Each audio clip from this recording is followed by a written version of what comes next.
সম্মানিত ভাইয়েরা, আপনারা সবাই সুস্থ আছেন তো? আলহামদুলিল্লাহ। আল্লাহ তাআলা আপনাদের সবাইকে ভালো রাখুন, সুস্থ রাখুন, নিরাপদে রাখুন, তার সন্তুষ্টির পথে অবিচল রাখুন। কালামুল্লাহ মাজিদে আল্লাহ তাআলা জানিয়ে দিয়েছেন 7 শ্রেণীর ব্যক্তিকে তিনি অপছন্দ করেন।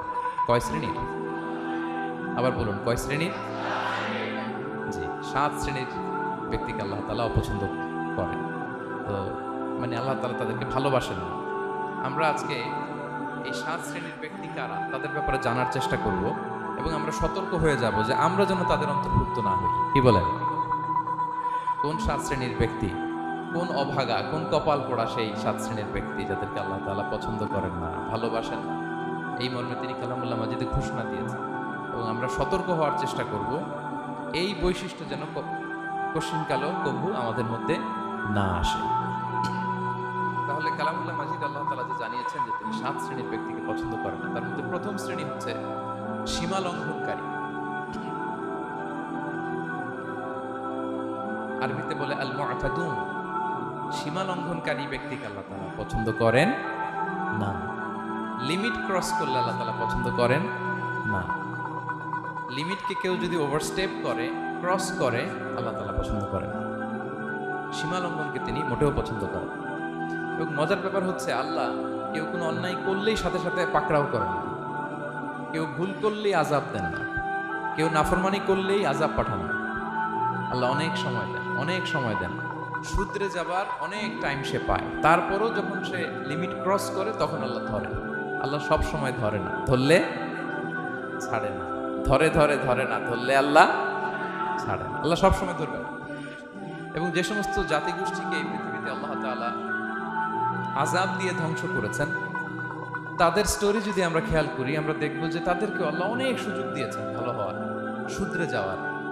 কিন্তু তারা আল্লাহর আদেশ অমান্য করতে করতে করতে করতে যখন লিমিট ক্রস করে ফেলছে, একটা সবকিছুর একটা লিমিট থাকে, কি বলেন? We all should know all limits. আপনাকে জানতে হবে যে আপনি কতটুকু পর্যন্ত করতে পারবেন, কতটুকু আপনার সীমানা। You should know your limit. এই লিমিটটা আপনার জানতে হবে। তারা যখন লিমিট ক্রস করেছে আল্লাহ আযাব দিয়েছে। আপনারা সামুদ জাতির নাম শুনেছেন? তাদের কাছে আল্লাহ তাআলা একজন নবী পাঠিয়েছিলেন, নাম হচ্ছে সালেহ আলাইহিস সালাম। আল্লাহ নবী সালেহ আলাইহিস সালাম, তিনি তাদেরকে দাওয়াত দিলেন যে হে আমার জাতিগোষ্ঠীর লোকেরা, এক আল্লাহর ইবাদত করো। তারা অবাধ্য হলো। তিনি সত্যের পথে আহ্বান করলেন, তারা এই কথা শুনলো না। একটার পর একটা আল্লাহর পয়গাম আসে, তারা অবাধ্য হয়, তারা অবাধ্য হয়, তারা আল্লাহ তাআলার আদেশকে মানে না। সবশেষে সামুদ গোত্র, তারা আবার খুব শক্তিশালী ছিল। তারা পাহাড় কেটে আর্কিটেকচার করে, ডিজাইন করে কিভাবে আবাসন তৈরি করতে হয়, পাহাড়ি এলাকায়, মাউন্টেইন এলাকায় কিভাবে আবাসন তৈরি করতে হয়, এটার ব্যাপারে এক্সপার্ট ছিল।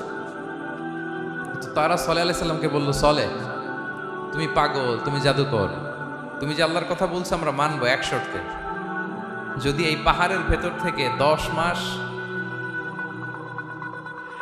গর্ভধারিণী একটা উট যদি বের করে আনতে পারো, এমন একটা শি ক্যামেল উট যদি বের করে আনতে পারো, যেই উটের পেটের ভেতরে একটা বাচ্চা থাকবে এবং উটটা পাহাড় থেকে বের হয়েই বাচ্চা ভূমিষ্ঠ করবে, এরপরে উটের দুধ যেন আমরা খেতে পারি, তুমি যদি এইটা দেখাইতে পারো তাহলে বুঝবো তুমি সত্য নবী। দোয়া করলেন, আল্লাহ আমার এই জাতি সামুদ, তারা তো চেয়েছে যে পাথর ভেতর থেকে যদি একটা উট বেরোয়, ওর যদি বাচ্চা দেয় আর দুধ দেয়, তাহলে তারা তোমাকে মেনে নেবে। আল্লাহ তুমি মেহেরবানি করে এই মিরাকেল, এই মুআজিজা তুমি তাদের দেখিয়ে দাও। আল্লাহ তাআলা দোয়া কবুল করলেন। হাজার হাজার মানুষের সামনে চাক্ষুষ দিবালোকের মুহূর্তে পাথর ভেঙে একটা উট বেরিয়ে এলো বিশাল আকৃতির, এবং 10 মাস গর্ভধারিণী উট, সাথে সাথে এই উট বেরিয়ে বাচ্চা প্রসব করল, এবং সাথে সাথে এই ওলান থেকে উটের দুধ বেরোতে লাগলো। হাজার হাজার লোক এটার ওলান থেকে দুধ নিয়ে তারা তৃপ্ত হলো। আচ্ছা, এই মুহূর্তে তাদের কি করা উচিত ছিল বলেন তো? আশহাদু আল্লা ইলাহা ইল্লাল্লাহ ওয়া আশহাদু আন্না মুহাম্মাদুর রাসূলুল্লাহ ওয়া আশহাদু আন্না সালিহান নাবিয়্যুল্লাহ, এটা পড়া দরকার ছিল না? দরকার ছিল। কিন্তু তারা একের পর এক গোয়ার তুমি করতে করতে করতে করতে চাক্ষুষ দিনের বেলা এত বড় একটা মুআজিজা দেখার পরেও তারা অস্বীকার করলো। সাল্লাল্লাহু আলাইহি ওয়াসাল্লাম বললেন, তোমরা তোমাদের ওয়াদা পূরণ করো। তারা বললো, তুমি বড্ড বড় জাদুকর, তুমি যেন তেন জাদুকর না, তুমি পাহাড়ের ভেতরে জাদু ঢুকাই ফেলছো। কি মনে হয় তারা লিমিট ক্রস করে ফেলছে না এবার? ক্রস করছে না? তারা সীমা লঙ্ঘন করে ফেলেছে, দে ক্রসড দেয়ার লিমিট। এবার তো আর ছাড় দেওয়া যায় না, কারণ আমি আপনাদের বলেছি শুরুতে যে আল্লাহ সব সময় ধরে না, কিন্তু যখন ধরে ছাড়ে না। আযাব চলে আসলো। কি আযাব? আর্থকোয়েক, রাজফা, পুরো ভূখণ্ড কেঁপে উঠলো। কেঁপে ওঠার সাথে সাথে সব মাটিতে পড়ে গেল। 2 নাম্বার আসলো সাউন্ড ওয়েভ, শব্দ নিনাদ, প্রচন্ড শব্দ তরঙ্গ। জিবরাইল আলাইহিস সালাম ওই এলাকার উপরে এসে এমন জোরে এক চিৎকার মারলেন, ওই চিৎকারে সামুদ গোত্রের প্রতিটি লোক কানের পর্দা ফেটে মুহূর্তের মধ্যে লাশ হয়ে জমিনে পড়ে রইল। Because they cross their limit. তারা তাদের লিমিট ক্রস করেছে। আর যারা লিমিট ক্রস করে, যারা সীমা লঙ্ঘন করে, তাদেরকে আল্লাহ তাআলা পছন্দ করেন না। আপনারা লূত আলাইহিস সালামের নাম শুনেছেন? উনি আল্লাহর একজন নবী ছিলেন। ওনাকে আল্লাহ তাআলা জর্ডান, বর্তমানে যে জর্ডান দেশ আছে সেখানে পাঠিয়েছিলেন। একটা কমিউনিটি ছিল সাদুম কমিউনিটি। ওই সাদুম কমিউনিটিতে তিনি এসেছিলেন। তিনিও দাওয়াত দিলেন, ইয়া কওমি ইবুদুল্লাহ মা লাকুম মিন ইলাহিন গায়রু। হে আমার কওমের লোকেরা, আল্লাহর ইবাদত করো, আল্লাহকে মেনে নাও। ওরা অস্বীকৃতি জানালো। সত্যের পথে আহ্বান করলেন, অস্বীকৃতি জানালো। ওদের পাশ দিয়ে ক্যারাভেন যেত, কাফেলার লোকেরা ডাকাতি করত। ডাকাতির শাস্তির ব্যাপারে তিনি ভয় দেখালেন। তারা নিবৃত্ত হলো না। এমনকি তারা সমলিঙ্গের প্রতি যৌন আকর্ষণ বোধ করতো। নাউযুবিল্লাহ। হোমোসেক্সুয়ালিটি। এখন একটা গ্রুপ আছে দেখবেন যে রংধনু নিয়ে মিষ্টি মিষ্টি কথা শোনায় বিশ্বব্যাপী। তাদের সাইন হচ্ছে রংধনু, রেইনবো। তারা ছেলেতে ছেলেতে বিয়ে, মেয়েতে মেয়েতে বিয়ে, এটাকে প্রমোট করে। নাউযুবিল্লাহ মিন যালিক। আমাদের এই মুসলিম সমাজে যেন এই আবর্জনা প্রবেশ করতে না পারে, আমাদেরকে সচেতন থাকতে হবে, ঠিক কিনা? এই সাদুম কমিউনিটির একটা বদ অভ্যাস ছিল, তারা ছেলেতে ছেলেতে বিয়ে করত, পুরুষে পুরুষে। আল্লাহ নবী লূত আলাইহিস সালাম তাদেরকে বুঝালেন যে পৃথিবীতে কেউ এই পাপ কাজ করেনি। প্রাণীদের মধ্য থেকেও একটা পুরুষ প্রাণীর প্রতি আকৃষ্ট হয় না। তোমরা আশরাফুল মাখলুকাত হয়ে কিভাবে এই কাজ করো? তোমরা থামো। তিনি নানা ভাবে হৃদয় নিংড়ানো ভাষা দিয়ে দাওয়াত দিলেন, কিন্তু তারা মানল না। তারা এই পাপ কাজ করতেই লাগলো। আল্লাহ তাআলা ফেরেশতা পাঠিয়েছিলেন ওনার কাছে পুরুষের আকৃতিতে। তারা এই আল্লাহর পাঠানো ফেরেশতাদের সাথে এই অপকর্ম করার প্ল্যান করেছিল। তারা মনে করেছিল সাধারণ মানুষ, আসলে এগুলো ছিল কি? আল্লাহর ফেরেশতা। তো আল্লাহর ফেরেশতার সাথে যেহেতু এরকম পাপ কাজের চিন্তা করেছে, তার মানে দে ক্রস দেয়ার লিমিট। কি বলেন? সীমা লঙ্ঘন করে ফেলছে। আযাব, পানিশমেন্ট তাদের জন্য অবধারিত হয়েছে। আল্লাহ তাআলা শাস্তি দিলেন। কি শাস্তি দিলেন? সিম্পল। জিবরাইল আলাইহিস সালাম এসে পুরো শহরটাকে উঠাইয়া উল্টায় ফেলে দিলেন। আল জাযাউ মিন জিনসিল আমাল। যে যেরকম পাপ করে তার শাস্তি এরকম। ওরাও স্বাভাবিক মানুষের যে নেচার, এটারে উল্টায় ফেলছে। কি বলেন? পুরুষ আকৃষ্ট হবে, সেক্সুয়াল অ্যাট্রাকশন ফিল করবে নারীর প্রতি, নারী পুরুষের প্রতি। এই যে নেচারকে উল্টাইছে না? আল্লাহকে তোদের শহরটারে উল্টাই দিলাম। জিবরাইল আলাইহিস সালাম এসে পুরো সাদুম শহরটাকে আকাশে উঠিয়ে একটা আছাড় মারলেন, আপসাইড ডাউন। উপরের অংশ চলে গেল নিচে, সব মাটির অতল গহ্বরে।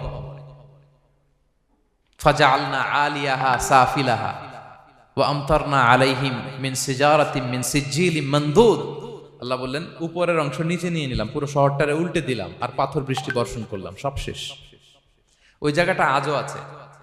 ওইটা জর্ডান এবং ইসরায়েলের সীমান্তে। এটাকে এখন বলে মৃত সাগর, আল বাহরুল মাইয়িত আরবিতে। ইংরেজিতে বলে ডেড সি। কি সি? Dead sea. মৃত সাগর কেন? কারণ ওখানে কোনো প্রাণী জন্মায় না। ওই সাগরে কোনো মাছ নাই, কোনো ব্যাঙ নাই, এমনকি কোনো শ্যাওলাও নাই। গজবের জায়গা। লবণের density at least 10 times more than the natural sea. সাধারণ সাগরের পানিতেই তো কত লবণ, আমরা মুখে নিলে রাখতে পারি এত লবণ। ওইটার চেয়ে কমপক্ষে 10 গুণ বেশি লবণাক্ত। গজবের জায়গা, আযাবের জায়গা। এবং আযাব কেন এসেছে? They cross their limit. তারা সীমা লঙ্ঘন করেছে। আর ইন্নাল্লাহা লা ইউহিব্বুল মুতাদিন। আল্লাহ তাআলা সীমা লঙ্ঘনকারীকে পছন্দ করেন না। আরেকজন নবীর কথা বলে এই পয়েন্টটা শেষ করি। মূসা আলাইহিস সালাম, ফেরাউনের হেদায়েতের জন্য আল্লাহ তাআলা মূসা আলাইহিস সালামকে পাঠিয়েছিলেন। তিনি নানাভাবে তার ভাইকে নিয়ে দাওয়াত দিতে লাগলেন, কিন্তু ফেরাউন এই কথা মানে না। ফেরাউন বলে, তুমি যে নবী, প্রমাণ কি? মুসা আলাইহিস সালাম বলেন, দেখো এই যে আমার হাতে লাঠি, উনি এমন নবী ছিলেন, উনি লাঠি মাটিতে রেখে দিলে ওটা মুহূর্তে সাপ হয়ে যেত। তো মাটিতে তিনি লাঠি রাখলেন, এটা মুহূর্তে সাপ হয়ে গেল, যে এই যে আমি নবী। মানে না, বললেন আরো কিছু দেখা। তো মুসা আলাইহিস সালাম বগলের এখান থেকে হাত উঁচু করলে নূরের ঝলকানি হাতের মধ্যে দেখা যেত। উনি নূরের ঝলকানি দেখালেন, এরপরও মানে না। এরকম একটার পর একটা আল্লাহ নবী মুসা আলাইহিস সালাম মুআজিজা দেখাতে লাগলেন, কিন্তু ফেরাউন মানে না। শুধু মানে না এতটুকুই না, সবশেষে আল্লাহ নবী মুসা আলাইহিস সালামকে অ্যাসাসিনেশন, হত্যার পরিকল্পনা করলো তারা, যে বনি ইসরাইল মুসা এবং মুসার অনুসারী যারা আছে দুনিয়া থেকে সরাই দিতে হবে, ধরো মুসারে ধরো, মুসার অনুসারীদের ধরো। ধাওয়া পাল্টা ধাওয়া শুরু হলো। আল্লাহ নবী মুসা আলাইহিস সালাম বনি ইসরাইলকে নিয়ে বাঁচার জন্য ছুটলেন। ছুটতে ছুটতে সামনে লোহিত সাগর। দেখেন, একে তো আল্লাহর বিধান মানে নাই, এরপরে একটার পর একটা মুআজিজা আসলো, সেটাও মানে নাই। এখন নবীরে হত্যার জন্য ছুটছে। কি মনে হয় সীমালঙ্ঘন হয়েছে? একটু হয়েছে না অনেক? আল্লাহু আকবার। আল্লাহ বলেন, ফাআগরাকনাল আখারিন, আমি মুসা এবং বনি ইসরাইলকে বাঁচাই দিলাম, ফেরাউন সহ তার দলবলকে সাগরে ডুবায় মারলাম। শুধু ডুবাই মারে নাই, আল্লাহ বলে ফাল ইয়াউমা নুনাজ্জিকা বিবাদানিকা লিতাকুনা লিমান খালফাকা আয়া। ফেরাউনকে লোহিত সাগরে তো ডুবিয়েছেই। আল্লাহ বলেন, ফেরাউন, তোর অনুসারী যারা পৃথিবীতে থাকবে, তোর চালা চামুন্ডা যারা থাকবে, তোর খালাতো ভাই চাচাতো ভাই যারা দুনিয়াতে বেঁচে থাকবে, তাদের জন্য তোর লাশটারে আমি শুটকি বানিয়ে রাখলাম। Up to the day of judgement, কিয়ামত পর্যন্ত ফেরাউনের লাশটা মিশরের জাতীয় জাদুঘরে ড্রাই বডি হিসেবে আছে। আমি নিজে দেখে এসেছি, নিজ চোখে মমিফাইং করে শুটকি বানায় রাখছে। এভাবে পৃথিবীতে যতগুলো জাতিগোষ্ঠীকে আল্লাহ তাআলা আযাব দিয়ে ধ্বংস করেছে, তার কারণ হচ্ছে সীমা লঙ্ঘন। তার কারণ কি? প্রিয় ভাইরা, আমরা যেন আমাদের লাইফস্টাইলের দিকে একটু খেয়াল করি, যে এই সীমা লঙ্ঘনের কাতারে আমরা চলে আসলাম কিনা, আমাদেরকে খেয়াল রাখতে হবে। আল্লাহ তাআলা সীমা লঙ্ঘনকারীকে পছন্দ করেন না। ইন্নাল্লাহা লা ইউহিব্বুল মুআতাদিন, তিনি সীমা লঙ্ঘনকারীদেরকে পছন্দ করেন না। এমনকি রাসূলুল্লাহ সাল্লাল্লাহু আলাইহি ওয়াসাল্লামের বায়োগ্রাফি যদি আমরা খেয়াল করি, আমরা দেখব যে তিনি যখন যুদ্ধের জন্য অভিযান পরিচালনা করতেন, দল পাঠাতেন, সেনাবাহিনী পাঠাতেন, তখন তাদেরকে বলতেন, খবরদার যুদ্ধের ময়দানে সীমালঙ্ঘন করো না, খবরদার। যুদ্ধে যদি কেউ হেরে যায়, বন্দীদের সাথে খারাপ আচরণ করো না। ওরা হেরে গেছে বন্দী, আপনি চাইলে তার কান কেটে দিতে পারবেন, নাক কেটে দিতে পারবেন, আকৃতি বিকৃতি করতে পারবেন না। বিষ্ণু ইসলাম বললেন, খবরদার সীমালঙ্ঘন করো না। যেখানে যুদ্ধে গিয়েছো ওই এলাকার শিশুদেরকে মেরো না, ওই এলাকার নারীদেরকে মেরো না, ওই এলাকার পাদ্রীদের গায়ে হাত তোলো না। সন্ন্যাসীতে যারা ইবাদত করে ওদের তো দোষ নাই, সিভিলিয়ান নাগরিক, তাদের গায়ে হাত তোলো না, খবরদার। গবাদি পশুর গায়ে হাত তুলবে না, এগ্রিকালচারাল প্রোডাক্ট জ্বালিয়ে দিও না। সুবহানাল্লাহি বিহামদিহি, কি রহমতের নবী ছিলেন। সীমা লঙ্ঘন যেন না করে বিষ্ণু ইসলাম অভিযান প্রেরণের আগে তিনি স্পষ্ট বলে দিতেন, খবরদার কেউ সীমা লঙ্ঘন করবে না। যারা তোমাদের বিরুদ্ধে অস্ত্র তুলেনি তাদের বিরুদ্ধে অস্ত্র তোলা যাবে না, কারণ ইন্নাল্লাহা লা ইউহিব্বুল মুআতাদিন, আল্লাহ তাআলা সীমা লঙ্ঘনকে পছন্দ করেন না। প্রিয় ভাইরা, তাহলে যে 7 শ্রেণীর ব্যক্তিকে আল্লাহ তাআলা পছন্দ করেন না, তার প্রথমটা আমরা জেনে গেলাম। তারা কারা? সীমা লঙ্ঘনকারী। আমি কিন্তু প্রায় এরকম জিজ্ঞেস করব এবং সব শেষে আপনাদেরকে নিয়ে রিভাইজ করব। তাহলে 1 নম্বরে আমরা পেলাম তারা কারা।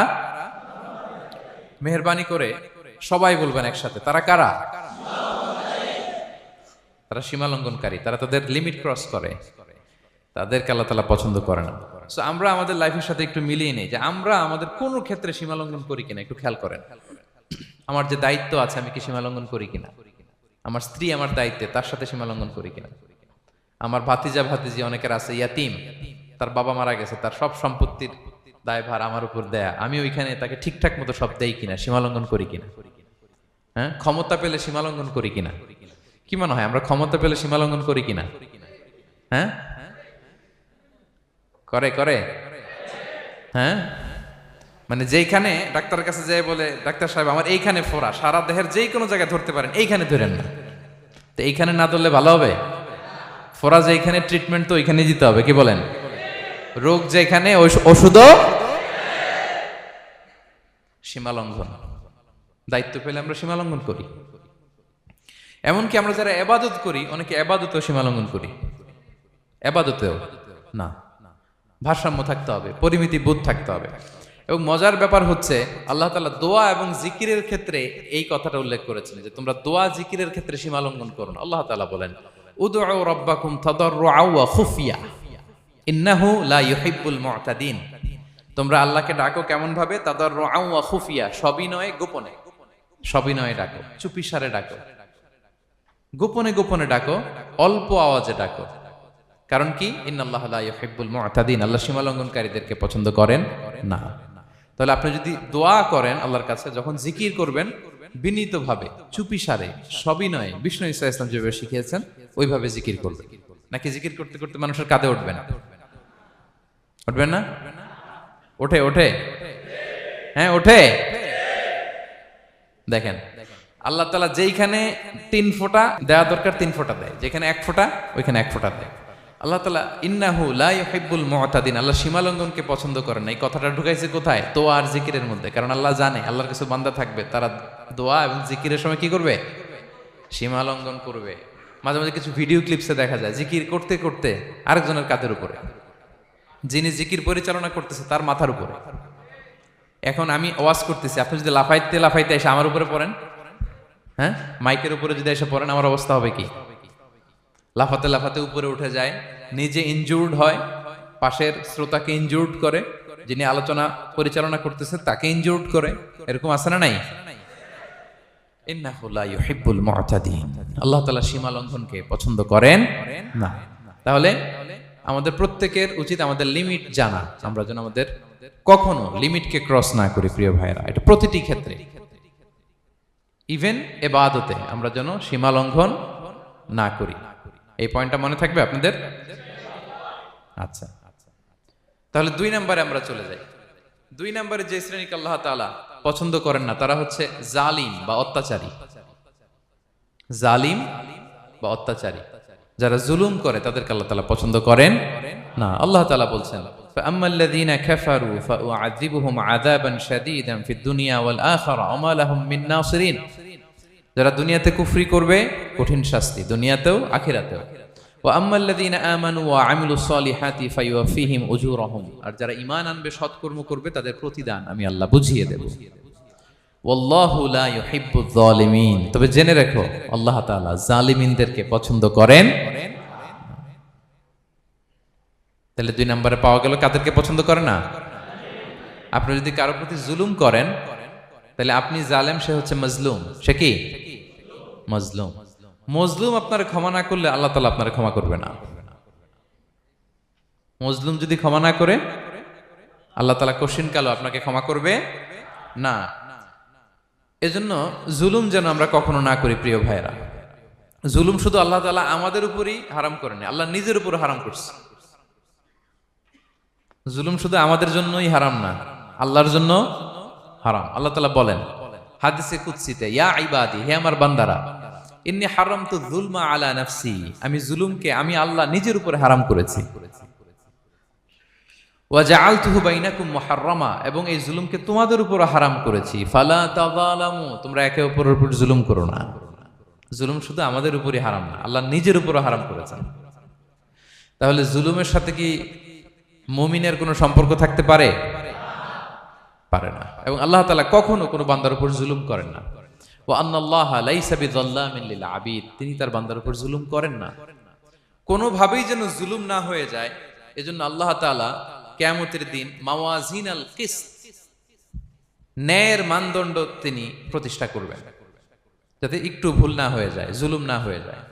আমরা মাঝে মাঝে যে দোকান থেকে বস্তায় বস্তায় চাল নিয়ে আসি না, চাল দেখা যাবে যে 1 মণ চাল হয়তো সামান্য একটু কম হইতে পারে, সামান্য একটু বেশিও হইতে পারে, এরকম হয় না? দেখবেন যে দিছে 10 কেজি, বাসায় এসে দেখবেন যে 10 কেজির চেয়ে একটু বেশি, একটু সামান্য বেশি কয়েক গ্রাম, অথবা 10 কেজির চেয়ে সামান্য কয়েক গ্রাম কম, এরকম হয়ে যায় না? মানুষ তো আমরা, কি বলেন? কিন্তু আল্লাহর নিক্তি পাল্লায়, মিজানের পাল্লায় এরকম হবে নাকি? হবে? হবে? আল্লাহ বলে না, মাওয়াজিনাল কিসত, ন্যায়ের মানদণ্ড সেটা।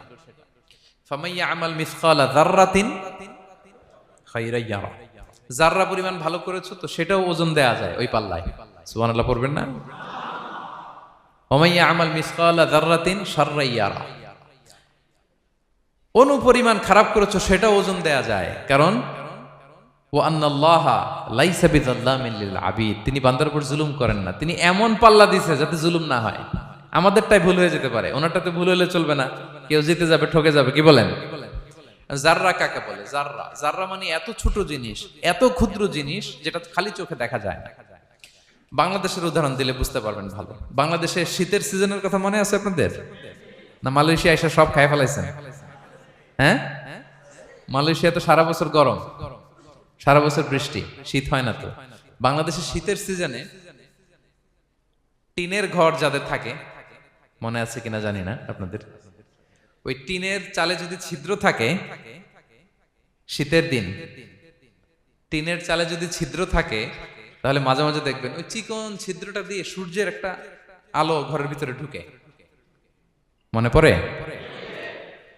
টিনের চালের ছিদ্র, চিকন এই ছিদ্রটা দিয়ে সূর্যের একটা চিকন রশ্মি নিচে পড়ে। তো ওইটার কাছে গেলে দেখা যায় ওই আলোটার মধ্যে পাতলা কি কি যেন ধুলাবালি উঠতেছে। এটা আবার অন্য জায়গায় দেখা যায়, এমনি দেখা যায় না, কিন্তু ওইটার কাছে গেলে দেখা যায় এই আলোটা যেই বরাবর আসছে, এইখানে কিছু ক্ষুদ্র ছোট ধূলিকণা, ডাস্ট ঘুরে বেড়ায়। আল্লাহ বলে এইটার নাম হচ্ছে যাররা। ফামান ইয়ামাল মিসকালা যাররাতিন খাইরান ইয়ারা, এই ডাস্ট উড়ে বেড়ানো ছোট্ট ধূলিকণা যেটা খালি চোখে দেখা যায় না, এতটুকু ভালো যদি করো সেটাও সেই মিজানের পাল্লায় ওজন দেয়া যায়। এতটুকু খারাপও যদি করো সেটাও সেই মিজানের পাল্লায় ওজন দেয়া যায়। আল্লাহু আকবার। তিনি তার বান্দার উপর জুলুম করেন না। জুলুম তিনি নিজের উপর হারাম করেছেন, আমাদের জন্য কি করেছেন? হারাম করেছেন। এবং বিষ্ণু ইসলাম আরো ভয়ঙ্কর কথা বলেছেন। তিনি বলেছেন, মান যালামা কিদা শিবরিন মিনাল আরদি তুবিকাহু মিন সাবঈ আরাদিন, কেউ যদি জুলুম করে তার ভাইয়ের 1 বিঘত পরিমাণ জমিন খায়। 1 বিঘত চিনেন তো?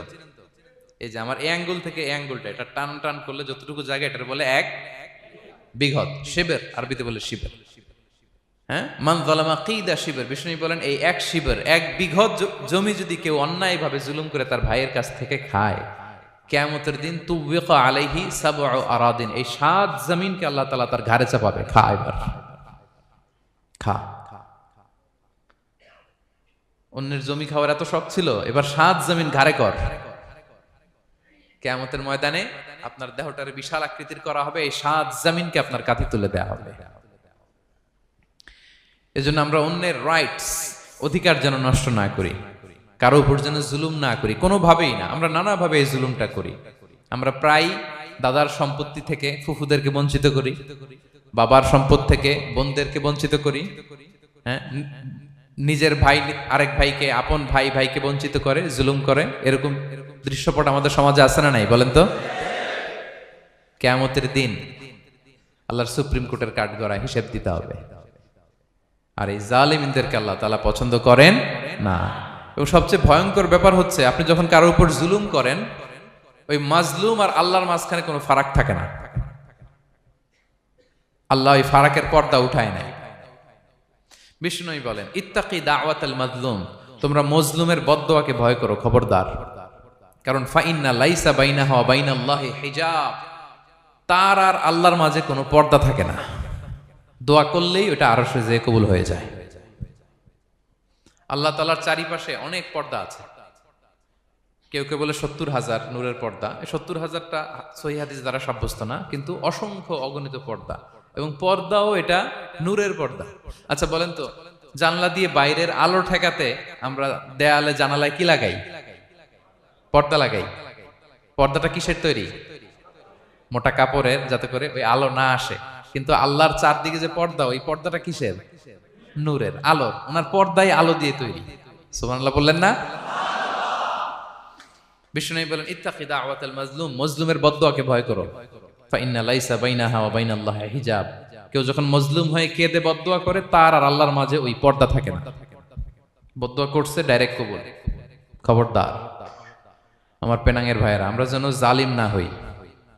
In it's any form, operation in it's any form, যেই কোনো ভাবে, যেই কোনো ক্ষেত্রে, যেই কোনো ধরনের হইতে পারে জুলুম। কাউকে আপনি ছোট্ট কোনো কাজে ঠকালেন, বন্টন নীতিতে ঠকালেন, হ্যাঁ, জমি মেরে দিয়ে ঠকালেন, আমানত মেরে দিয়ে ঠকালেন, ইন ইটস এনি ফর্ম। যদি জুলুম করে থাকেন, খবরদার, মজলুমের কান্না কখনো বৃথা যায় না।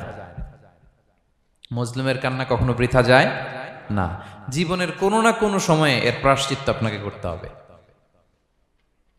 জীবনের কোনো না কোনো সময়ে এর প্রায়শ্চিত্ত করে আপনাকে মরতে হবে। তাহলে কোন বিশ্বাসী কি জালিম হতে পারে?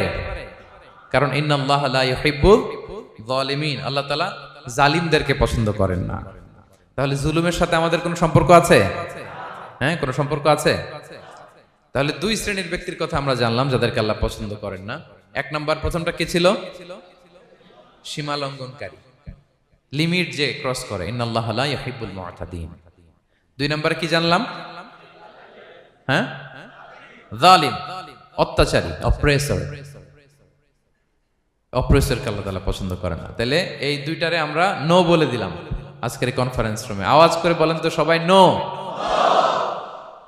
এই লিমিট ক্রস আর জুলুম, নো, চলে গেছে, খালাস। এবার তিন নম্বরে দেখি আল্লাহ কাদেরকে পছন্দ করেন না। তিন নম্বরে আল্লাহ তাআলা অহংকারী, দাম্ভিক লোককে পছন্দ করেন না। অহংকারী, আমাদের তো অহংকার টহংকার নাই না? আছে? অহংকার আছে? কিসের অহংকার বলেন?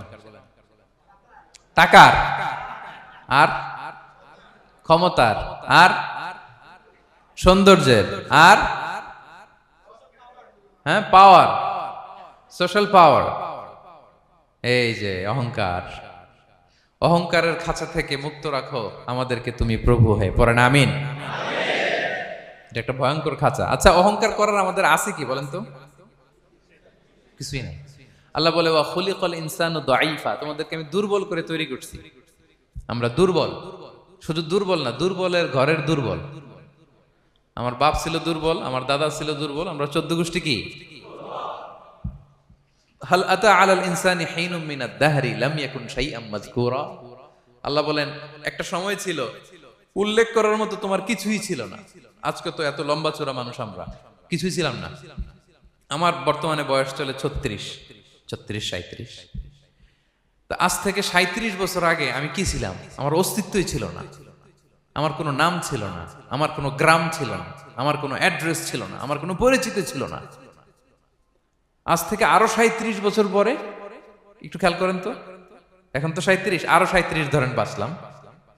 এরপরে আমি দুনিয়া, দুনিয়া থাকবে কিন্তু আমি নাই। আজকে কার জন্য আটকে আছে দুনিয়ার কাজ বলেন তো? আপনার দাদার জন্য, আপনার নানার জন্য। তো আপনাকে লাগে কেন? আপনাকে লাগে? লাগে না তো আমাকে। আমি দুনিয়া, একদিন কিছুই ছিলাম না। আল্লাহ বলেন হাল আতা আলাল ইনসানি হিনুম মিনাদ দাহরি লাম ইয়াকুন শাইআম মাযকুরা। তুমি কিছু ছিলা, একটা সময় কিছুই ছিলা না, উল্লেখ করার মতো তুমি কিছুই ছিলা না। অস্তিত্বহীনের জগৎ থেকে তোমাকে আমি অস্তিত্ব আনলাম। তোমার বাবার পৃষ্ঠদেশ থেকে তোমার মায়ের গর্ভাশয়ে আমি তোমাকে ফেললাম। সেখানে আমি আল্লাহ তোমাকে একটু একটু করে তিলে তিলে বড় করলাম। 9 মাস 10 মাস পরে মায়ের পেট থেকে দুনিয়াতে তুমি আসলে। দেখেন তো দুনিয়ায় আসার পরে আমাদের অবস্থাটা কি? কাপড় নাই, চোপড় নাই, এভাবে চলে আসছি। আসার পরে কেউ যদি মুখে খাবার তুলে দেয় তাইলে খেতে পারি, হ্যাঁ, তাও লিকুইড খাবার, এদিক দিয়ে দিলে এদিক দিয়ে পড়ে যায়, খালি মুছতে হয়। মেহমান একজন এসে আদর করে কোলে নিচে পেশাব করে দিছি ভরাইয়া, আছে না নাই? হয়েছে না, হয়েছে না? এরকম আদর করে একটা কোলে নিছেন, এখনই না ডায়াপার আসছে মিয়া। আজ থেকে 10 বছর আগে এগুলো ছিল নাকি? প্যাম্পাস ডায়াপার ছিল, এই কাঁথা টাতা নিয়ে কোলে নেওয়া লাগতো, এরপরে দিছে ওদিক দিয়ে জামা টামা ভিজে শেষ। ইভেন রাসূল সাল্লাল্লাহু আলাইহি ওয়াসাল্লামের কোলেও এরকম বাচ্চারা পেশাব করে দিছে, এরকম হাদিস আছে। আদর করে মায়েরা বাবারা আসলেই তো তার বাচ্চাকে রাসূল সাল্লাল্লাহু আলাইহি ওয়াসাল্লাম কোলে দিতেন, পেশাব করে দিতেন। তো কার কোলে উঠছে এটাও জানি না, পেশাব করে ভরাই দিচ্ছে। পেশাব পায়খানা করে শয় লাভ। লিকুইড দিলে খেতে পারি, শক্ত কিছু খেতে পারি না। এই তো আমি, এই তো আমার ক্ষমতা। একজন যে বললেন ক্ষমতার অহংকার, এই তো ক্ষমতাটা তো এতটুকু। এরপরে যখন জোয়ান হয়েছে, এখন তো জোয়ান, এখানে একটা ভূমিকম্প হইলে কি অবস্থা হবে বলেন তো জোয়ানদের? হ্যাঁ, কাঁপতে কাঁপতে সব শেষ। একটা ভূমিকম্প, একটা তুফান হলে ওটার বিরুদ্ধে দাঁড়াতে পারি না। একটা তুফান, রাস্তায় টায়ার পাংচার হলে লাফ দিয়ে ওঠে। ক্ষমতা আমার, আমার নাকি ক্ষমতার অহংকার। কি দুর্বল আমরা। হ্যাঁ? কুকুর আমাদেরকে কামড় দিলে আমরা কুকুরের কামড়ও দিতে পারি না, ঠিক কিনা? মশা যে কামড়া, এটা ধরতে না পারলে কিছু করতে পারি?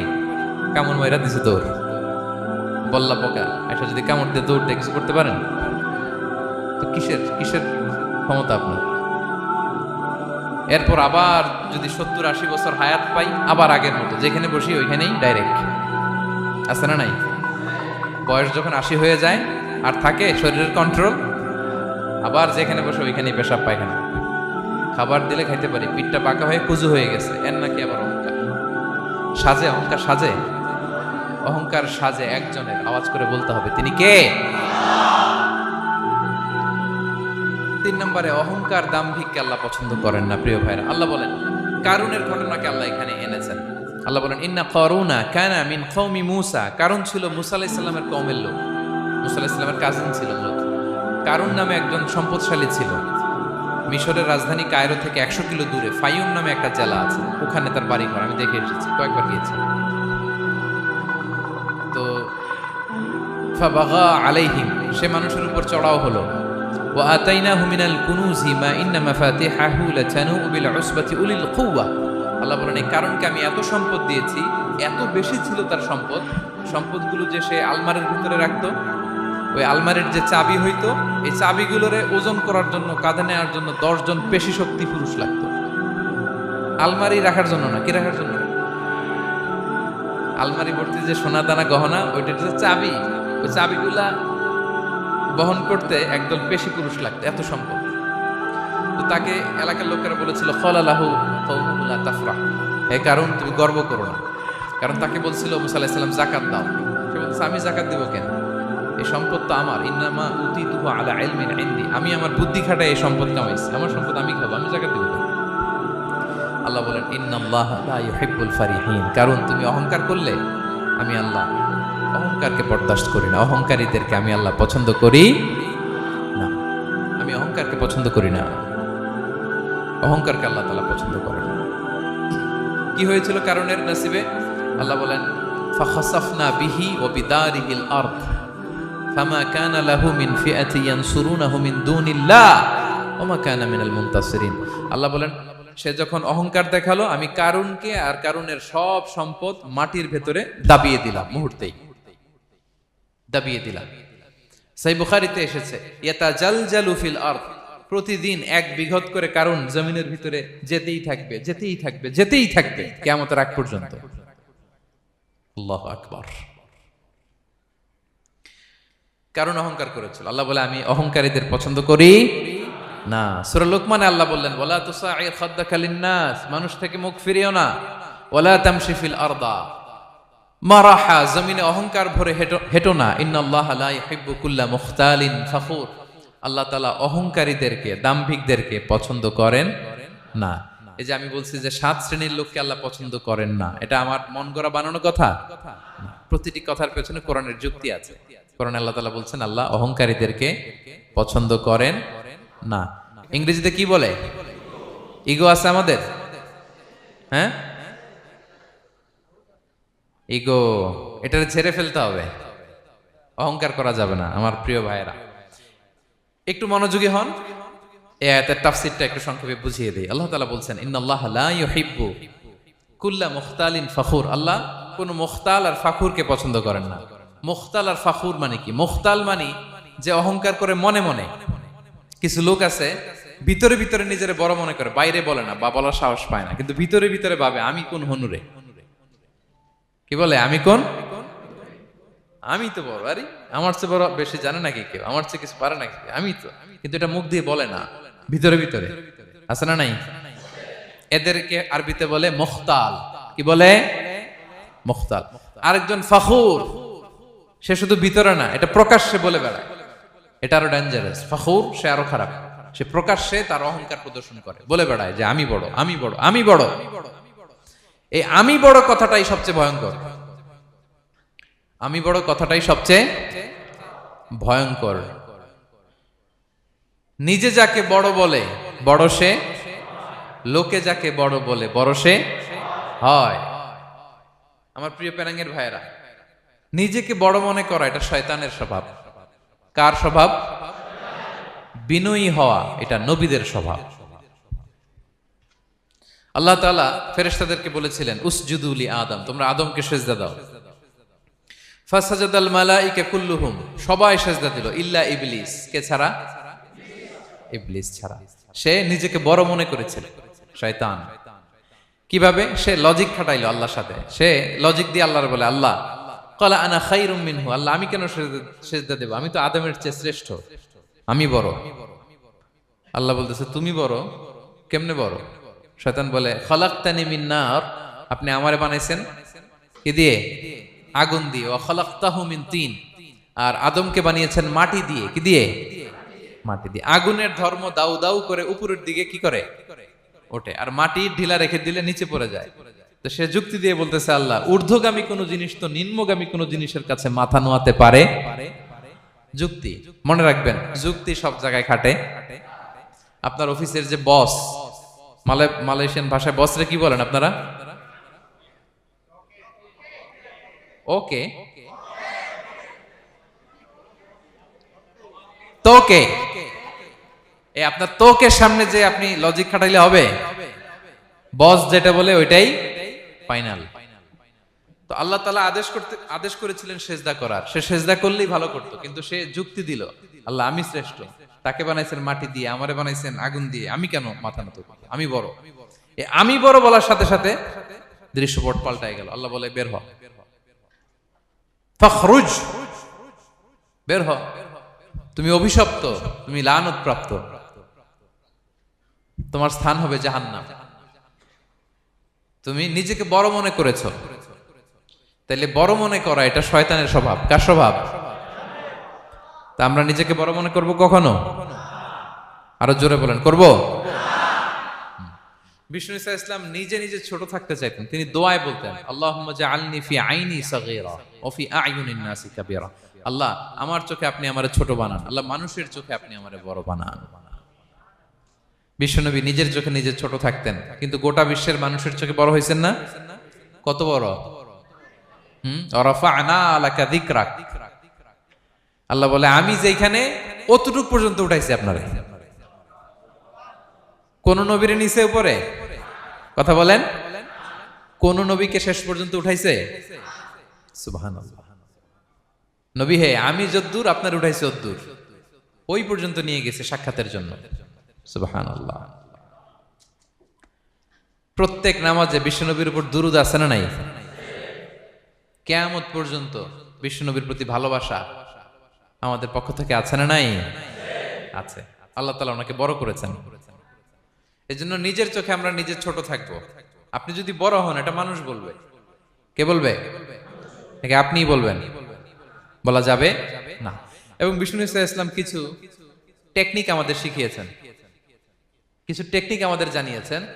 এই কাজ করলে তোমরা অহংকার থেকে মুক্ত থাকতে পারবে। এর মধ্যে একটা হচ্ছে আগে আগে সালাম দেওয়া। তিনি বলেন আল বাদিউ বিসসালামি বারিউম মিনাল কিবর, যে আগে আগে সালাম দেয় তার হৃদয় থেকে আল্লাহ অহংকার তুলে নেয়। আগে সালাম দিয়ে পারবেন? ফোন করলেই আগে কি বলবেন? বাসায় ঢুকেই আগে কি বলবেন?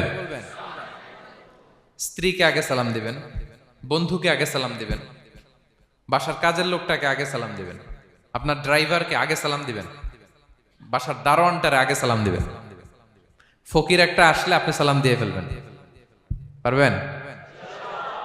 হৃদয় থেকে অহংকার ফেলে দিবে কে? আগে আগে আমরা সালাম দিব। এবং তার চেয়ে ভয়ঙ্কর কথা হচ্ছে বিষ্ণু ইসলাম বলেন যে লা ইয়াদখুলুল জান্নাতা মান কানা ফি কলবিহি মিসকালু হাববাতি খারদাল মিন কিবর, যার হৃদয়ে সরিষার দানা পরিমাণ অহংকার থাকে ওই ব্যক্তি কশিনকালেও আল্লাহর জান্নাতে প্রবেশ করার সুযোগ পাবে না। কশিনকালেও পাবে না। এর কারণ অহংকার আল্লাহর চাদর। অহংকার কার চাদর? আল কিবরিয়া রিদাই ওয়াল আযামাতু ইজারি, আল্লাহ বলে অহংকার আমার চাদর, বড়ত্ব আমার লুঙ্গি। যে এগুলো ধরে টান দেয় তারে আমি জাহান্নামে নিক্ষেপ করব। ফালা উবালি, আই ডোন্ট কেয়ার, আমি ওদিকে কেয়ার করি না, আমি তারে জাহান্নামে ফেলবো। সো অহংকার আমাদের সাজে না। আমি শুরুতেই তো বললাম, আমাদের লাইফ সার্কেলটা একটু দেখাইলাম না যে ছিলাম কই, অস্তিত্বহীন থেকে দয়া করে মায়া করে তিনি আমাকে অস্তিত্বে এনেছেন। কত ছোট্ট, কত ক্ষুদ্র, কত নগণ্য, কত দুর্বল ছিলাম আমরা। আবার যৌবনের একটা পিরিয়ড কাটিয়ে, যৌবনের সময় তো কতটা দুর্বলতা বললাম, আবার সে দুর্বল, মানে দুর্বল থেকে দুর্বল। এই হচ্ছে আমাদের লাইফ স্টোরি, লাইফ হিস্ট্রি। তাহলে অহংকার আমাদের সাজে, অহংকার তার সাজে যার কোনো ক্ষয় নাই, যার কোনো লয় নাই, যার কোনো অভাব নাই। হ্যাঁ, গোটা বিশ্ব তার মুখাপেক্ষী, তিনি কারো মুখাপেক্ষী না, ঠিক কিনা? গোটা বিশ্ব তার কাছে ঠেকা, তিনি কারো কাছে ঠেকা না, ঠিক কিনা? গোটা বিশ্ব তাদের সার্ভাইভালের জন্য তার প্রতি মুখ থুবড়ে পড়ে থাকে, তিনি কারোর জন্য বসে থাকা লাগে। অহংকার সাজে তার। আর এই আল্লাহর অহংকারের চাদর ধরে যে টান দেয়, আল্লাহ বলে ওরা আমি জাহান্নামে ফেলবো, আর তাদেরকে আমি পছন্দ করি না। আল্লাহ তাআলা অহংকারীদেরকে পছন্দ করেন না। তাহলে অহংকারকেও আমরা না বলে দিব, নো বলবো, নো। আওয়াজ করে বলেন নো। শুধু মুখে মুখে নো নাকি অন্তর থেকে? এই তো আজকের দেওয়ান কুলিয়ার বাইরে ফেলে দিছে আমরা অহংকার। কি বলেন পেনাঙ্গের ভাইরা? আর অহংকার করব? আপনি বিনয়ী হন, মান তাওয়াদা তারাফা। বিষ্ণু বলেন যে নিচু হয় আল্লাহ ওর টাইনা উঁচু করে। আপনি বিনয়ী হবেন, আল্লাহ আপনার উঁচু করবে। আর আপনি উঠতে চাবেন, এক থাপ্পড় মেরে জমিনে আল্লাহ মিশাই দিবে। এজন্য বড়ত্ব, দাম্ভিকতা এটা আল্লাহর পোশাক, আমরা যেন তার পোশাক ধরে টান না দেই। এই পয়েন্টটা কি সবার কাছে ক্লিয়ার? আচ্ছা, কয়টা গেল? এক নম্বরে কি ছিল? হ্যাঁ, সীমা লঙ্ঘনকারীকে আল্লাহ তাআলা পছন্দ করেন না। দুই নাম্বার, এই তো মনে রাখছেন, মাশাআল্লাহ, অনেক এনার্জেটিক অডিয়েন্স, খেয়াল রাখছে। আর শুরুতে বলছিলাম তো, মনে রেখে দিছে এজন্য যে ধরবে তো মাঝখানে। আচ্ছা, জালিমকে আল্লাহ পছন্দ করেন না। এইমাত্র যেটা বললাম, তিন নাম্বার, অহংকারী ব্যক্তিকে আল্লাহ পছন্দ করেন না। চার নাম্বার হচ্ছে অপচয়কারী বা অপব্যয়কারী। অপচয়কারী বা অপব্যয়কারী, এই শ্রেণীর ব্যক্তিকে আল্লাহ তাআলা পছন্দ করেন। আল্লাহ বলেন কুলু ওয়াশরাবু ওয়ালা তুসরিফু, তোমরা খাও পান করো, কিন্তু ওয়ালা তুসরিফু, তোমরা অপব্যয় করো না। ইন্নাহু লা ইউহিব্বুল মুসরিফিন, আল্লাহ তাআলা অপব্যয়কারীকে পছন্দ করেন না। অপচয়, প্রয়োজন নাই তারপরও খরচ, অপ্রয়োজনীয় খরচ, এটা আল্লাহ পছন্দ করেন না। ইভেন কি দানের ক্ষেত্রেও, আপনি যে দান করবেন, এখানেও ভারসাম্যপূর্ণ দানের কথা বলা হয়েছে। আল্লাহ বলছেন ওয়াল্লাযীনা ইযা আনফাকু লাম ইউসরিফু ওয়া লাম ইয়াকতুরু ওয়া কানা বাইনা যালিকা কাওয়ামা, যারা দান করে, দানের ক্ষেত্রে কৃপণতাও করেন, আবার সব দিয়ে দেন। যেমন আপনার ছেলের স্কুলের বেতন দিতে হবে, ফ্যামিলির খরচ আছে, এটা আছে সেটা আছে, কিন্তু আপনি বেতনে সব দিয়ে দিলেন একজনকে, তো আপনি চলবেন কেমনে? দেয়া যাবে না, ভারসাম্যপূর্ণ হয় নাই। ভারসাম্যপূর্ণ হইতে হবে। তাহলে অপচয়টা আল্লাহ তাআলা পছন্দ করেন না। এবং বিষ্ণু সাল্লাল্লাহু আলাইহি ওয়াসাল্লাম বলেছেন কুলু ওয়াশরাবু, খাও পান করো, ওয়া তাসাদদাকু, দান করো, ওয়ালবাসু, যা মনে চায় পরিধান করো। ভালো পোশাক পরিধান করে আপনি আল্লাহর শুকর করবেন, কোনো অসুবিধা নেই। কিন্তু শর্ত হচ্ছে মা লাম ইউখালিতুহু ইসরাফ, এটার মধ্যে কোন ধরনের অপচয়, অপব্যয় থাকতে পারবে, আও মাখিলা, অথবা বড়ত্ব থাকতে পারবে না। তাহলে 4 নম্বরে আমরা জানলাম যে অপচয়কারীকে আল্লাহ তাআলা পছন্দ করেন না। শুধু এখানেই শেষ না, আল্লাহ তাআলা অপচয়কারীকে শয়তানের ভাইয়ের সাথে তুলনা করেছেন। কার ভাই? আল্লাহ বলেন ওয়ালা তুবাযযির তাবযীরা, তোমরা অপচয় করো না, কারণ ইন্নাল মুবাযযিরিনা কানু ইখওয়ানা শায়াতিন। অপচয়কারী কার ভাই? ওয়া কানা শাইতানু লিরাব্বিহি কাফুরা, শয়তান তার প্রভুর ব্যাপারে অকৃতজ্ঞ। তাহলে আমরা জানলাম অপচয়কারী কার ভাই।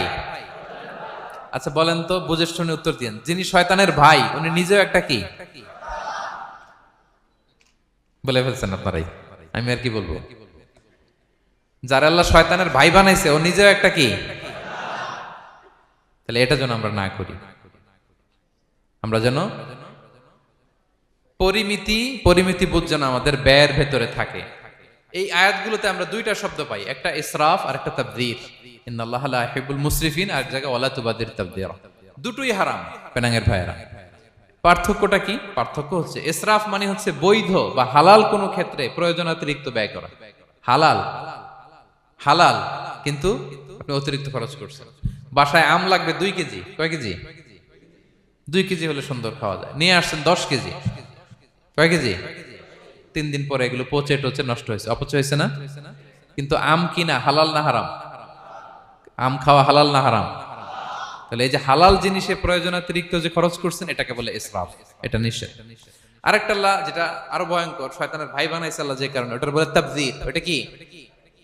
তাবযীর হচ্ছে অবৈধ বা হারাম কোনো ক্ষেত্রে প্রয়োজনাতিরিক্ত ব্যয় করা। এমনি কাজটা হারাম। এমনি কাজটা কি বলেন তো? মদ খাওয়া কি? এখন ট্রাক ভর্তি করে মদ নিয়ে আসছেন। নাচানাচির অনুষ্ঠানে ফান্ডিং করা কি? অশ্লীলতা, নৃত্য প্রদর্শনের এরকম একটা প্রোগ্রাম হবে নারীদের, এটাতে ফান্ডিং করাটা কি? হারাম। এখানে আপনি হাত খুলে দান করছেন, এটারে বলে তাবযীর। তাহলে ইসরাফও হারাম, তাবযীরও হারাম। দুইটার মধ্যে বেশি হারাম হচ্ছে তাবযীর। যে তাবযীরের কারণে আল্লাহ তাআলা তাকে শয়তানের ভাই বলেছেন। তাহলে অপচয়ের সাথে আমাদের কোনো সম্পর্ক, আমরা একটু গলা ফাটিয়ে অপচয়কে নো বলে দিব। আওয়াজ করে বলেন নো। আজকে থেকে আর কোনো অপচয় নাই। আজকে থেকে অপচয় নাই। বিশ্বনবী সাল্লাল্লাহু আলাইহি ওয়াসাল্লাম একবার আম্মাজান আয়েশা রাদিয়াল্লাহু তাআলা আনহার ঘরে ঢুকলেন। ফাওয়াজাদা কিসরাতা খুবজিন মুলকাতিন আলাল আরদ। আম্মাজান আয়েশার ঘরে ঢুকেই দেখলেন এক টুকরো রুটি মাটিতে পড়ে আছে। কোথায় পড়ে আছে? ফাগাদিবান নবী, নবী সাল্লাল্লাহু আলাইহি ওয়াসাল্লাম রেগে গেলেন।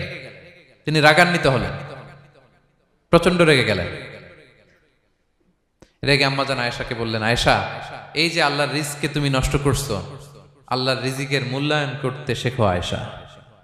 কোন ঘরে যদি আল্লাহর রিজিক আসে আর ওই রিজিককে যদি মূল্যায়ন করা না হয়, তাহলে সেই রিজিক আর এই ঘরে আসে না। কারণ এই রুটিটা খেয়েই তো তুমি বেঁচেছিলা, ঠিক কিনা?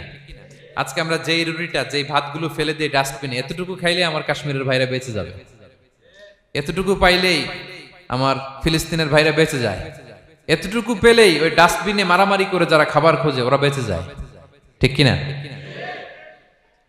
এজন্য বিষ্ণু ইসলাম রেগে গেলেন। বিষ্ণু সবসময় রাখতেন না। রেগে বললেন, আয়েশা, আল্লাহর নেয়ামতের কদর করো। তোমার ঘরে রিজিক আসলে ওটার যদি মর্যাদা না দাও, এই রিজিক তোমার ঘরে আর ঢুকবে না।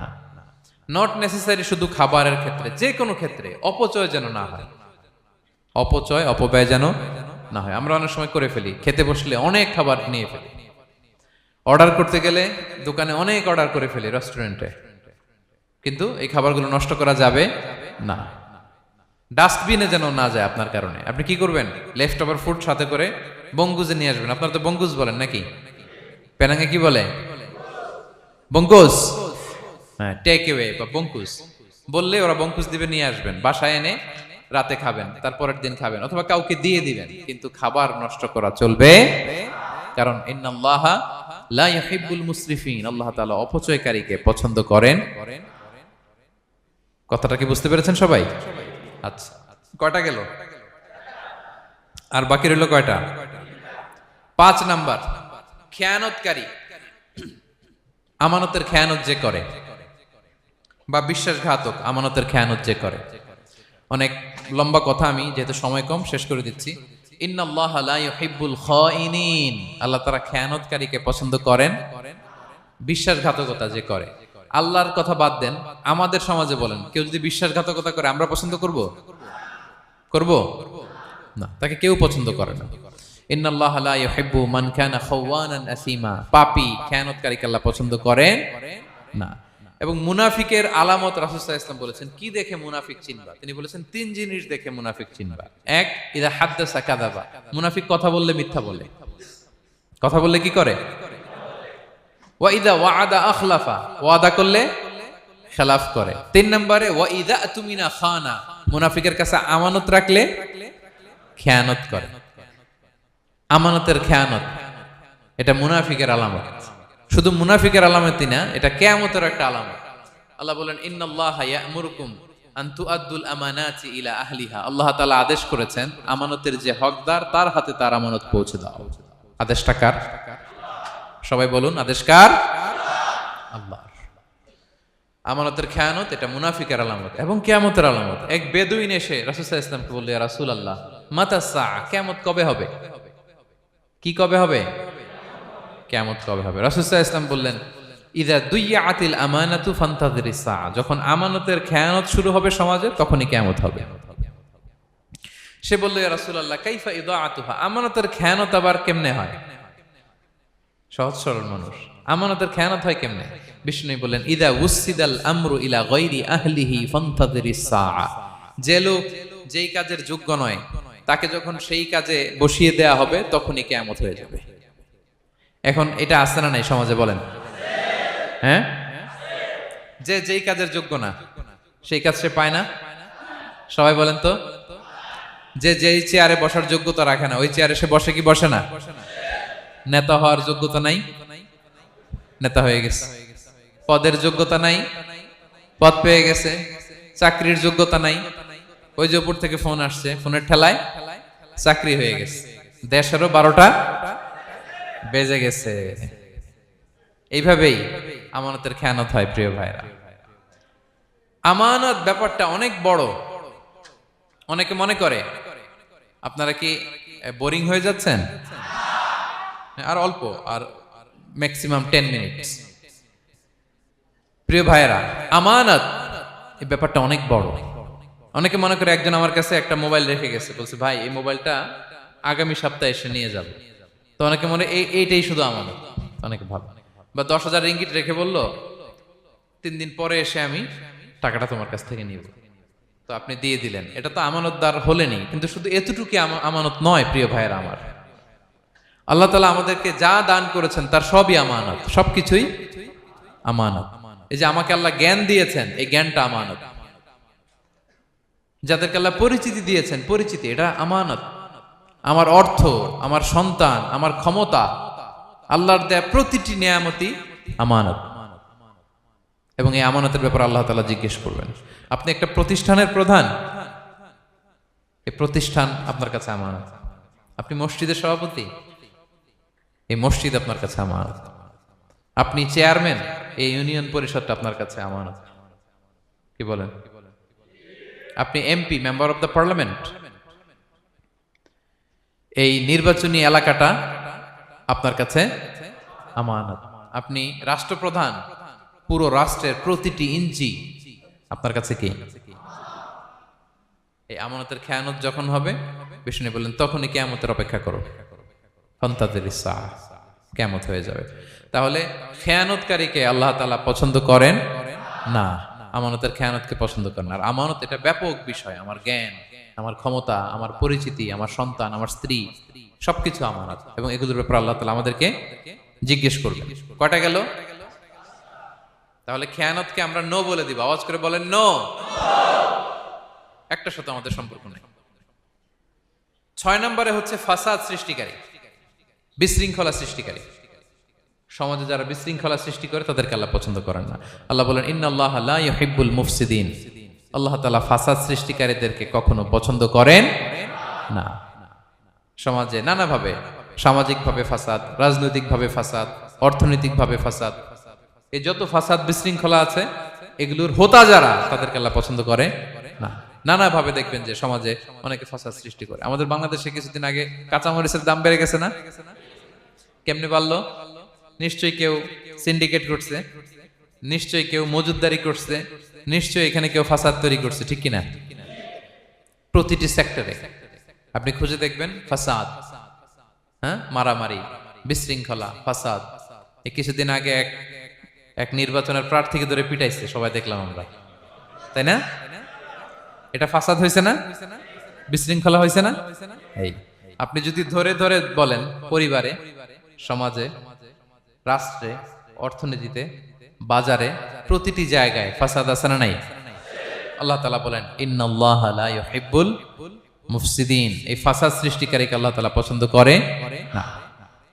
মদিনাতে এই যে টিকিটের দাম, সুন্দর কথা বলছেন, টিকিটের দাম বাড়ায় যারা দেয়, সেম গোস টু দেম, তাদেরও একই কথা, ফাসাদ সৃষ্টিকারী আর মুফসিদুন।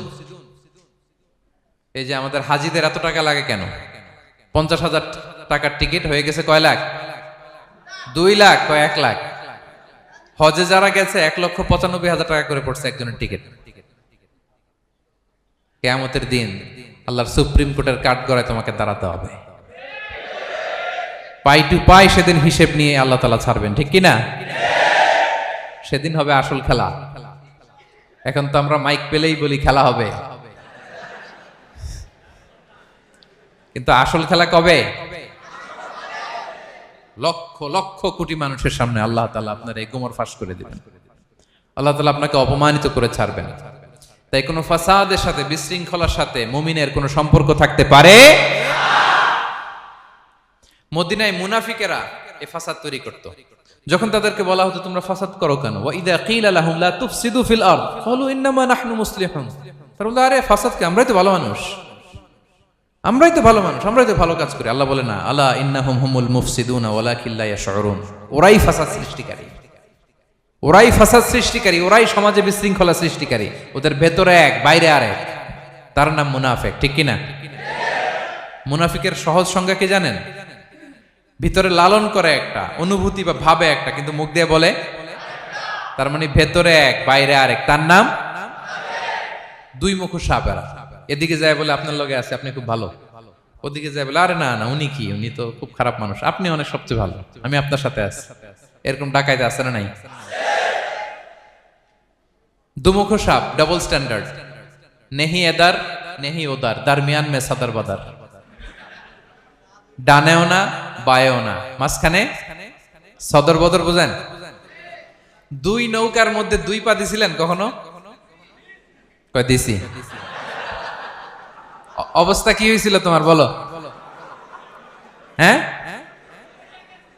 পইরা গেছিল, পড়বে।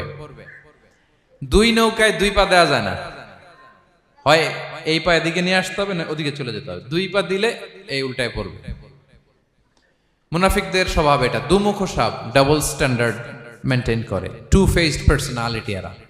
যেদিকে বৃষ্টি ওদিকে ছাতা, উপরে ফিটফাট, ভিতরে সদরঘাট। তাদেরকে যখন বলা হয় তোমরা ফাসাদ সৃষ্টি করো না, ওরা বলে আরে আমরাই তো ভালো। আল্লাহ বলে না, তোমরাই ফাসাদ সৃষ্টিকারী, তোমরা জানো না। তো এই ফিতনা ফাসাদকে আল্লাহ হত্যার চেয়েও জঘন্য বলেছেন। তিনি বলেছেন আল ফিতনাতু আকবারু মিনাল কতল। এই ফিতনা সৃষ্টি করা, সমাজে পণ্যের দাম বাড়ানো, কাঁচামরিচের দাম বাড়ানো, অন্যের হক নষ্ট করা, টিকিটের দাম বাড়ানো, মজুদদারি করা, সমাজের স্বাভাবিক সামাজিক রাজনৈতিক ভারসাম্য যারা নষ্ট করে, এগুলো সব মুফসিদুন। সব কি? মুফসিদুন, ফাসাদ সৃষ্টিকারী, ফিতনাবাজ। আকবারু মিনাল কতল, সমাজের স্বাভাবিক যে ধারা, এই ফ্লোটাকে তারা নষ্ট করে।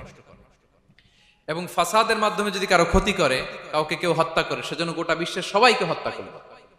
আল্লাহ বলেন মান কাতালা নাফসান বিগাইরি নাফসিন আও ফাসাদিন ফিল আরদি ফাকান্নামা কাতালান নাসা জামিআ। অন্যায়ভাবে ফাসাদের মাধ্যমে যখন কেউ কাউকে হত্যা করে, সেজন্য গোটা বিশ্বের সবাইকে হত্যা করে। আকবারু মিনাল কতল, ফিতনা এত বড় ভয়ঙ্কর পাপ। তো এই ফিতনার সাথে, ফাসাদের সাথে, ফাসাদ সৃষ্টি করা, বিশৃঙ্খলার সাথে আমাদের কোনো সম্পর্ক, কারণ ইসলাম শান্তির ধর্ম। কিসের ধর্ম? শান্তির ধর্ম।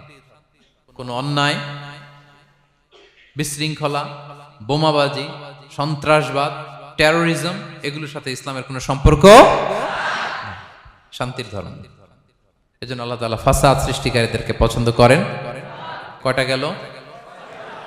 সব শেষ হচ্ছে মন্দ কথার প্রচারক। আমার ভাইয়েরা, কি কথা? কোন ধরনের বাজে কথা, মন্দ কথা, অশালীন কথা, অশ্লীল কথা আমরা মুখ দিয়ে উচ্চারণ করব।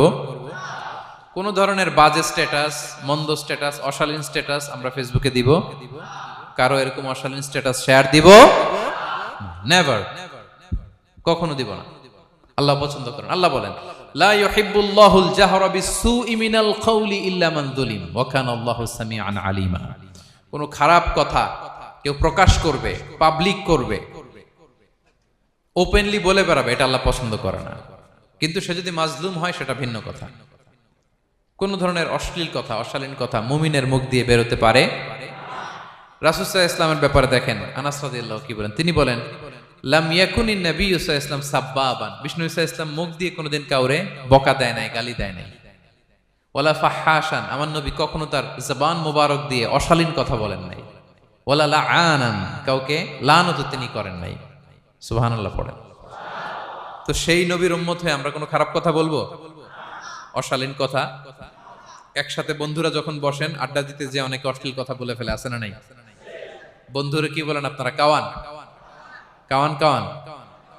তো এই যে একসাথে বসতে যে অনেক সময় অশালীন অশ্লীল কথাবার্তা অনেকে বলে ফেলে, এদেরকে আল্লাহ তাআলা পছন্দ করে না। এই জাতীয় কথা যেন আমাদের মুখ দিয়ে কখনো বের না হয়। এবং অশ্লীলতার প্রচার যারা সমাজে ঘটায়, আল্লাহ বলে তাদেরকে দুনিয়াতেও আমি লাঞ্ছিত করব, শাস্তি দেব, আখিরাতেও দেব। আল্লাহ তাআলা বলছেন, ইন্নাল্লাযীনা ইউহিব্বুনা আন তাশিআল ফাহিশাতু ফিল্লাযীনা আমানু লাহুম আযাবুন আলীম ফিদ দুনিয়া ওয়াল আখিরাহ। যারা চায় মুমিনদের মাঝে অশ্লীলতা ছড়িয়ে পড়ুক, তাদেরকে দুনিয়া আখিরাতে আমি লাঞ্ছিত করে ছাড়ব। দুনিয়ায় লাঞ্ছিত, আখিরাতেও লাঞ্ছিত, দুনিয়াতেও আযাব, আখিরাতেও। এজন্য অশ্লীলতার সাথে আমাদের কোনো সম্পর্ক নাই। আমরা কোনো অশ্লীল কথা যেন আমরা না বলি। এখন অশ্লীলতার সয়লাভ, নাটকের নামে, সিনেমার নামে, বিনোদনের নামে, আছে না নাই? এই যে ডিভাইস, হ্যাঁ, সয়লাভ, আপনি ঢুকবেন আর বেরোতে পারবেন না, এমন ভাবে আপনাকে এঙ্গেজ করে রাখবে। এগুলোর সাথে মুমিনের কোনো সম্পর্ক আছে না। মুমিন যেটাই করবে ওটা হালাল পন্থায় করবে, ঠিক কিনা? তাই কোনো অশ্লীলতাকে আমরা শেয়ার দিব না। সোশ্যাল মিডিয়ায় কোনো অশ্লীল ভিডিও দেখবো না, শেয়ারও দিব না। কোনো অশ্লীল নাটক, সিনেমা এগুলো আমরা দেখবো না। দিনকে দিন এটা এমন ভাবে গ্রাস করতেছে, আমাদের সমাজটাকে শেষ করে ফেলতেছে এক এক নামে। পত্রপত্রিকা আমরা দেখি এখন নতুন কি আসছে, ওটিটি প্ল্যাটফর্ম। এরপরে কি আসছে, ওয়েব সিরিজ, আছে না নাই? গত কিছুদিন আগে আমি সোশ্যাল মিডিয়া দেখলাম বিভিন্ন জনে স্ট্যাটাস দিচ্ছে, তৈ তৈ তৈ তৈ তৈ, বয়াম পাখি কই। তো আমি ভাবছি হয়তো কোনো বিখ্যাত কবির কবিতা শেয়ার দিচ্ছি। আমি পরে সার্চ দিয়ে দেখি সর্বনাশ, একটা ইন্টারভিউ দেখলাম একজন, এটা নাকি কোন একটা ওয়েব সিরিজ বা মুভি, এই জাতীয় কিছু একটা। তো দেখেন, কবিতার নামে, গানের নামে, সাহিত্যের নামে, সংস্কৃতির নামে, এন্টারটেইনমেন্টের নামে, বিনোদনের নামে এই অশ্লীলতার সয়লাভ, ঠিক কিনা? এই অশ্লীলতার সাথে আমাদের কোনো সম্পর্ক আছে? আমরা যেন মুখ দিয়ে উচ্চারণ না করি এগুলো, ঠিক কিনা? বিষ্ণু বলেন, ইন্নাল আবদা লা ইয়াতাকাল্লামু বিল কালিমাতি মা ইয়াতাবায়ানু ফিহা ইয়াজিল্লু বিহা ইলান নার আবআদা মিম্মা বাইনাল মাশরিক ওয়াল মাগরিব। বান্দা অনেক সময় মুখ দিয়ে এমন কথা মুখ ফসকে বলে ফেলে, এটা যে কত ভয়ঙ্কর, এটা যে তারা জাহান্নামে নিক্ষেপ করবে সে কল্পনাও করতে পারে না। আপনার একটা কথা থেকে আপনি জাহান্নামের অধিবাসী হতে পারেন। এই জন্য সোশ্যাল মিডিয়া ব্যবহারের ক্ষেত্রে আমরা সাবধান। যে কোনো ধরনের গুজব, মিথ্যা কথা, হক্স নিউজ, অশ্লীলতা, স্ক্যান্ডাল, এগুলোর সাথে আমাদের কোনো সম্পর্ক নাই। আমরা সব সময় যেন শালীনতার মধ্যে থাকি, সত্যের পক্ষে থাকি। কথা বুঝতে পেরেছেন? তাহলে কয় শ্রেণীর ব্যক্তিকে আল্লাহ পছন্দ করেন না? 1 নম্বরে সীমা লঙ্ঘনকারী, 2 নম্বরে জালিম, 3 নম্বরে অহংকারী, 4 নম্বর অপচয়কারী, 5 নম্বর খেয়ানতকারী, আমানতের খেয়ানত, 6 নম্বর ফাসাদ সৃষ্টিকারী, 7 নম্বর মন্দ কথা, অশ্লীল কথার যে প্রচার করে। এগুলো যারা করে এদের সাথে আমাদের কোনো সম্পর্ক, এই 7 শ্রেণীর লোককে আল্লাহ তাআলা অপছন্দ করেন। এগুলো কি আমাদের জীবনে থাকবে? এগুলো আমরা কি শুধু হল রুম থেকে বের করে দিব না পুরো জীবন থেকে? পারা যাবে? পারা যাবে? আওয়াজ করে পড়ুন ইনশাআল্লাহ। পেনাঙ্গের ভাইরা, আল্লাহ তাআলা আমাদের সবাইকে কথাগুলো বোঝার ও আমল করার তৌফিক দান করুক। এই আলোচনা যেন আমাদের নাজাতের ওসিলা হয়। আমরা এখানে যেমনি বসলাম, আবারও যেন কোনো তাফসিরুল কোরআনের ময়দানে বসতে পারে, আল্লাহ তৌফিক দান করুক। হাদা মা ইনদি ওয়াল ইলমু ইনদাল্লাহ আলাইহি তাওয়াক্কালতু ওয়া ইলাইহি উনীব। ওয়াসসালামু আলাইকুম ওয়া রাহমাতুল্লাহি